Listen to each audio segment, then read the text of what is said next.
melatih sehat secara psikologis itu memang perlu membiasakan diri dengan baik ya Mbak ya. Yang pertama adalah kita harus sadar satu kemampuan yang kita miliki. Setiap manusia itu pasti memiliki kemampuan sendiri-sendiri dan memiliki potensi yang sendiri-sendiri. Kalau kita memiliki keterbatasan, nah keterbatasan itulah kemudian kita berikan sesuatu yang lebih positif. Apa yang bisa kita lakukan dari keterbatasan tersebut dengan potensi-potensi yang dimiliki.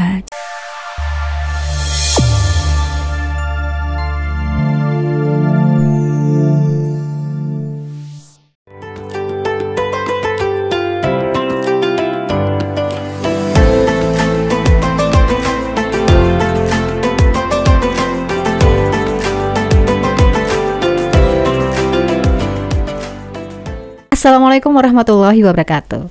Halo sahabat kampus, dimanapun kalian berada, semoga selalu sehat dan juga semangat menjalani hari-hari kalian, terutama di bulan Ramadan. Nah sahabat kampus, masih tetap di UIN Maliki Podcast, masih di Semarak Ramadan.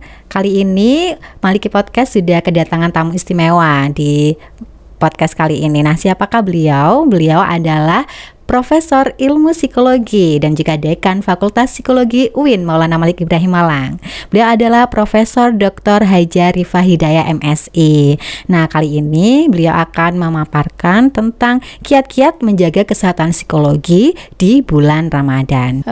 Terima kasih Mbak Mega yang sudah menghadirkan saya pada acara kali ini. Kalau kita bicara sehat secara psikologis itu kita tidak bisa lepas dari kesehatan mental.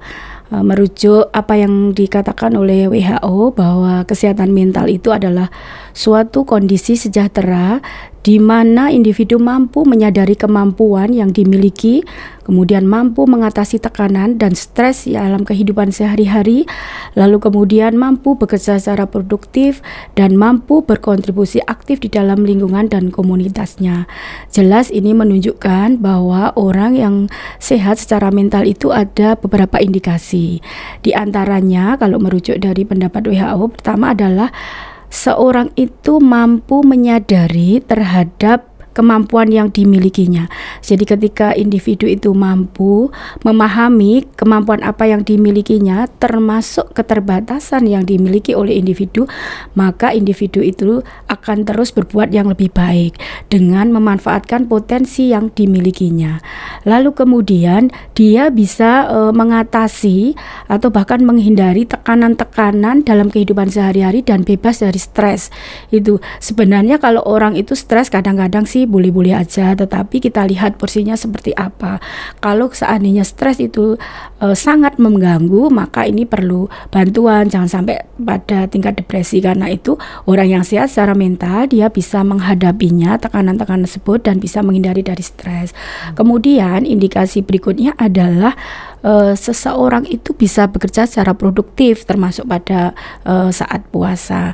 Bekerja secara produktif itu bisa diperhatikan dalam kehidupan sehari-hari, maka apa yang dilakukan itu pasti akan menimbulkan efek yang positif.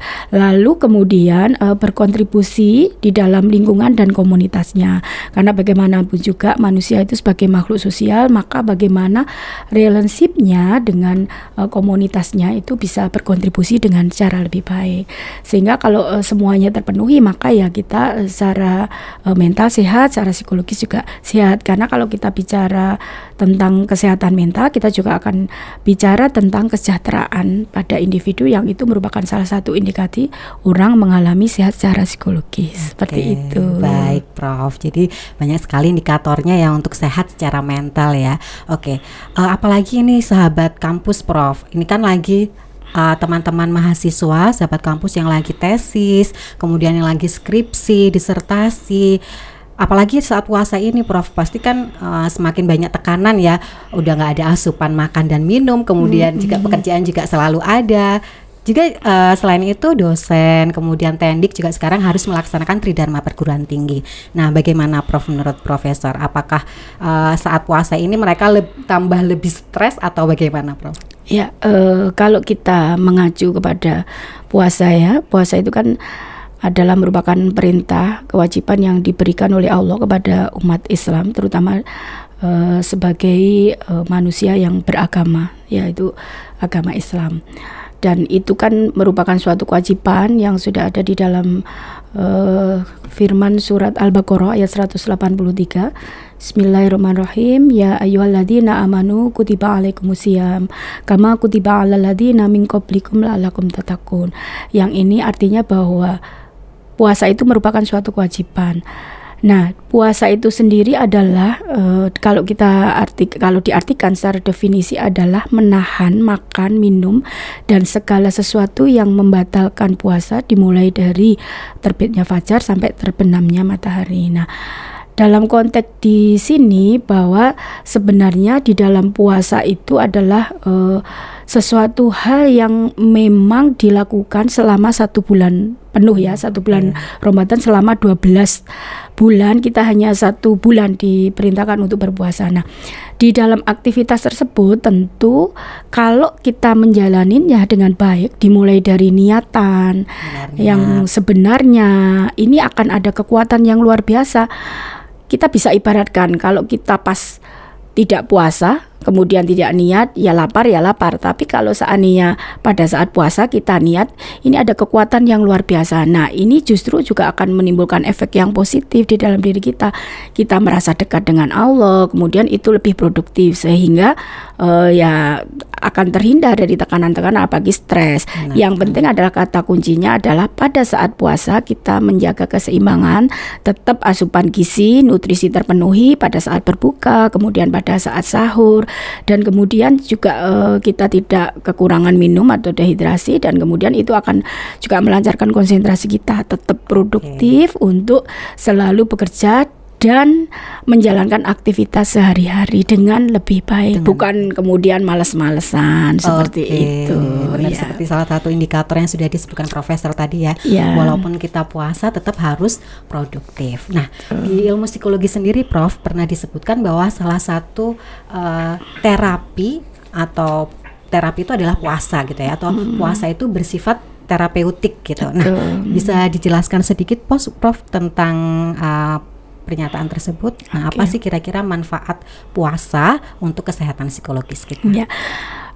Ya, memang tadi itu kan puasa itu kan tidak hanya sekedar menahan lapar ya, menahan makan dan minum, tetapi di situ kan ada nilai-nilai yang diajarkan di situ, termasuk bagaimana kita mengendalikan emosi. Nah, salah satu pengendalian emosi itu adalah merupakan kata kunci kecerdasan emosi seseorang.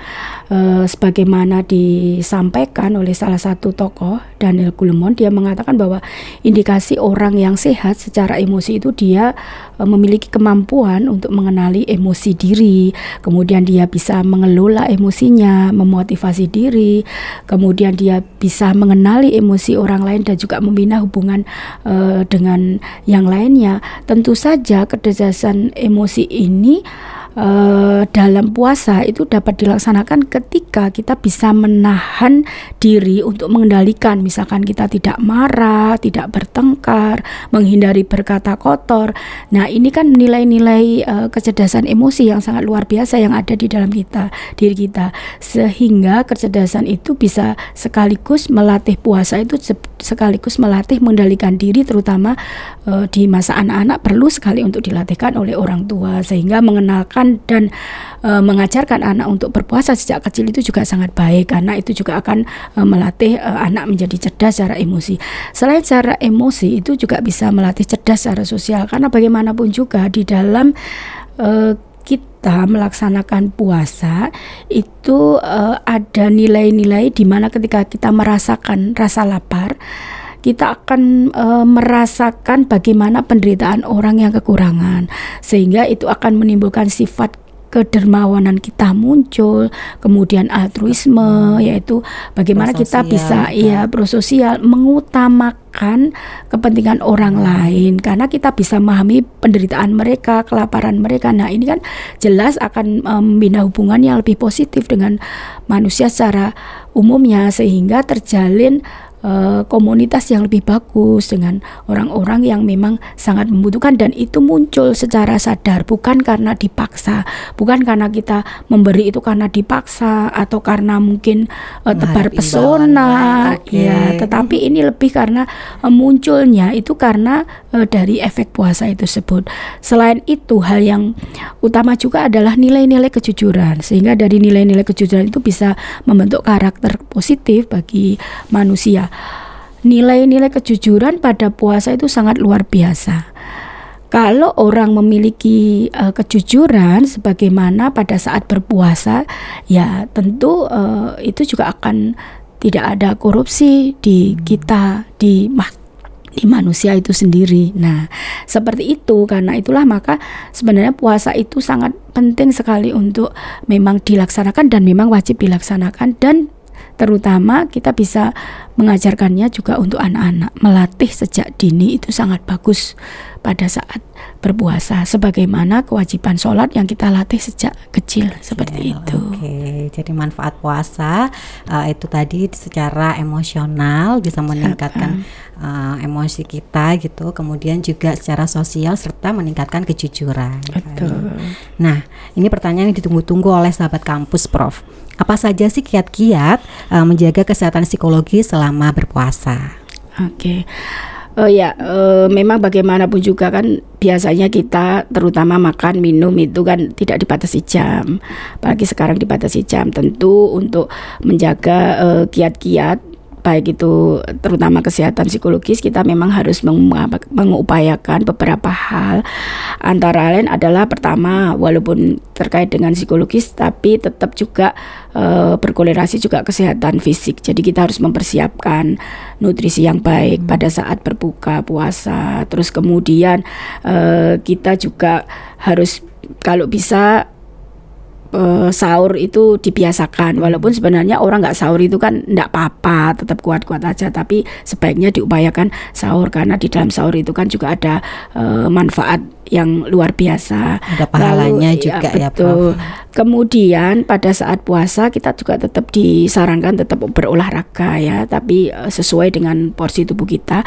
Lalu kemudian kita tetap harus menjaga rutinitas seperti biasa. Jadi kebiasaan yang baik tetap bekerja secara produktivitas tetap kita laksanakan, dan kemudian kita harus bisa mengatur, memanajemen waktu dengan baik. Misalkan seperti apa hal-hal yang kecil pada saat sahur itu kan ya sekitar jam 3 kita bangun. Nah setelah sahur ya sebaiknya kita memanajemen waktu, mengerjakan tugas, terus kemudian hal-hal yang lain, sehingga ya tidak malas-malasan tidur lagi, tidak seperti itu. Tapi kita memanajemen, intinya adalah bagaimana kita memanajemen dengan baik. Yang kedua adalah yang ketiga adalah kita tetap bersyukur terhadap apa yang diberikan oleh Allah, dan dari rasa bersyukur itu akan muncul positive thinking kita, sehingga itu bisa menjadikan tip bagi kita selalu berpositive thinking, terutama kepada Allah, dan itu imbasnya adalah kepada manusia, sehingga dalam kehidupan sehari-hari, dalam bekerja itu kita tetap enjoy, tetap baik, dan kemudian tidak ada rasa yang mengganjal seperti itu, tidak ada rasa negatif, dan tetap kita tetap saling support dan saling menghargai, tetap memperbanyak ibadah yang memang sudah dijanjikan oleh Allah ada pahala yang luar biasa bagi kita semuanya, terutama pada bulan Ramadan. Benar. Nah, oke Prof, ini mohon pesan untuk para sahabat kampus, Prof. Setelah bulan Ramadan nanti, bagaimana melatih diri agar terus sehat secara psikologis dalam kondisi apapun. Jadi kalau kita sudah terbiasa mungkin di bulan Ramadan kadang kita jumpa Syawal gitu udah makan lagi kue-kue yang ada, kemudian kita lupa, akhirnya kebaikan-kebaikan yang kemarin, kebiasaan baik kita lupa. Nah, gimana sih Prof supaya kita bisa melatih diri untuk terus sehat secara psikologis setelah bulan Ramadan? Oke, ya.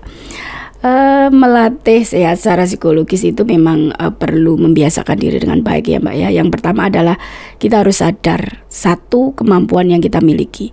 Setiap manusia itu pasti memiliki kemampuan sendiri-sendiri dan memiliki potensi yang sendiri-sendiri. Kalau kita memiliki keterbatasan, nah keterbatasan itulah kemudian kita berikan sesuatu yang lebih positif. Apa yang bisa kita lakukan dari keterbatasan tersebut dengan potensi-potensi yang dimiliki. Jadi yang pertama adalah kita sadar. Kemudian selain itu adalah kita selalu tetap tenang dalam keadaan apapun, tidak merasa tertekan, tidak merasa cemas, dan selalu positif, karena ketenangan itu akan sangat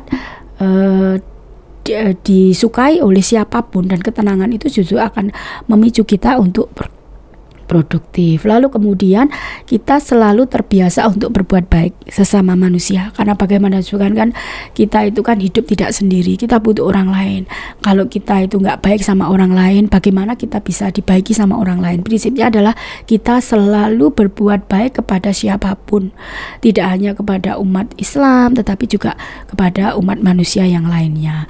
Lalu kemudian kita selalu tetap harus bisa bekerja secara lebih produktif dan selalu bisa berkontribusi untuk manusia pada umumnya. Kalau apakah kita sebagai keluarga, bagaimana kita kontribusi pada keluarga, posisi sebagai ayah, ibu atau anak, semuanya harus berkontribusi sesuai dengan perannya masing-masing. Apakah dia sebagai seorang pelajar, ya dia harus bisa berkontribusi.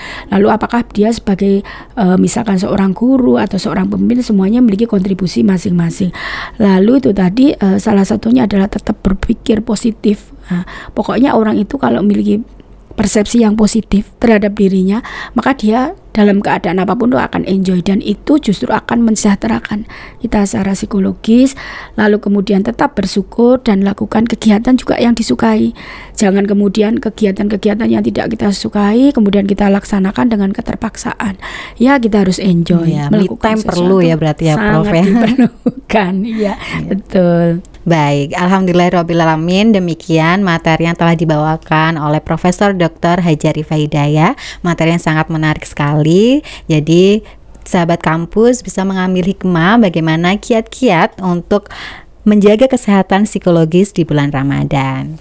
Baik, saya Aprilia Mega undur diri. Wallahul muwaffiq ila aqwamit thoriq. Wassalamualaikum warahmatullahi wabarakatuh.